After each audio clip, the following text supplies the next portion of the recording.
not Bangladeshi, and the person you're talking about, I have no idea about their case. সম্প্রতি সামাজিক যোগাযোগ মাধ্যমে viral হওয়া এক ভিডিওতে দেখা যায় ক্ষমতাচ্যুত প্রধানমন্ত্রী শেখ হাসিনার ভাগ্নি টিউলিপ সিদ্দিক এভাবেই বলছেন, আমি বাংলাদেশি নই, আমি একজন ব্রিটিশ নাগরিক। তিনি নিজেকে ব্রিটিশ নাগরিক হিসেবে পরিচয় দিলেও সরকারি নথি ও উপাত্ত বলছে ভিন্ন কথা।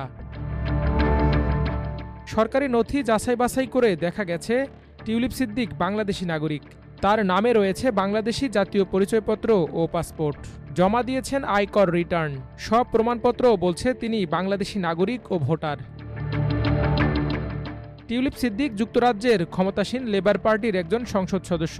2017 সালে এক সাংবাদিকের প্রশ্নের জবাবে তিনি বাংলাদেশি নাগরিকত্বকে অস্বীকার করেন। এদিকে নির্বাচন কমিশনের এক কর্মকর্তা জানিয়েছেন, শেখ হাসিনা, টিউলিপ সিদ্দিক সহ শেখ পরিবারের 10 সদস্যের এনআইডি লক করা হয়েছে। দুদক সূত্রে টিউলিপ সিদ্দিকের জাতীয় পরিচয়পত্রের নম্বর জানা যায়। এটি 2011 সালের 3 জানুয়ারি ইস্যু করা হয়েছিল।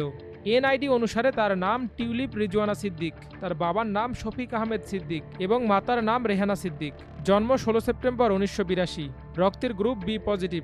ঠিকানায় লেখা রয়েছে বাসা নম্বর 54, রোড নম্বর 5, ধানমন্ডি। ডাকঘর new market 1205, Dhaka city corporation, যা আওয়ামী লীগ সভানেত্রী শেখ হাসিনার বাসভবন, সুধা সদনের হোল্ডিং নম্বর। এনআইডি ছাড়াও টিউলিপ সিদ্দিক নির্বাচন কমিশনের তালিকাভুক্ত ঢাকার ভোটার। 2024 সালের 19 ডিসেম্বর হালনাগাদ তথ্য অনুসারে তার ভোটার নম্বরও জানা গেছে। খোঁজ নিয়ে দেখা যায় টিউলিপ সিদ্দিকের বাংলাদেশি পাসপোর্টও রয়েছে। 2001 সালে 17 সেপ্টেম্বর ইস্যু হওয়া প্রথম পাসপোর্টে জন্মস্থান ও পাসপোর্ট প্রদানের স্থানে লন্ডন, ইউকে উল্লেখ করা রয়েছে। অর্থাৎ লন্ডনে থাকা অবস্থায় পাসপোর্টটি করা হয়, যেখানে উচ্চতা 5 ফুট, পেশা শিক্ষার্থী, নাম রিজওয়ানা সিদ্দিক, বাবা ডক্টর শফিক আহমেদ সিদ্দিক, মাতার নাম রেহানা সিদ্দিক উল্লেখ আছে। ওই পাসপোর্টের মেয়াদ 2006 সালের 16 সেপ্টেম্বর শেষ হয়েছে। মেয়াদ শেষ হলে 2011 সালে নবায়নের জন্য আবেদন করা হয়। পরে পাসপোর্টটি ইস্যু করা হয় 2011 সালের 3 জানুয়ারি। মেয়াদ শেষ হয় 2016 সালের 2 জানুয়ারি। পাসপোর্টের টাইপ অর্ডিনারি এবং পাসপোর্ট প্রদানের স্থান ছিল আগারগাঁও। অর্থাৎ বাংলাদেশে বসেই পাসপোর্টটি নেওয়া হয়েছে। সেখানে এমার্জেন্সি কন্ট্যাক্ট পারপাস হিসেবে সাবেক প্রধানমন্ত্রীর প্রতিরক্ষা বিষয়ক উপদেষ্টা তারেক আহমেদ সিদ্দিকের নাম ও ঠিকানা দেয়া রয়েছে।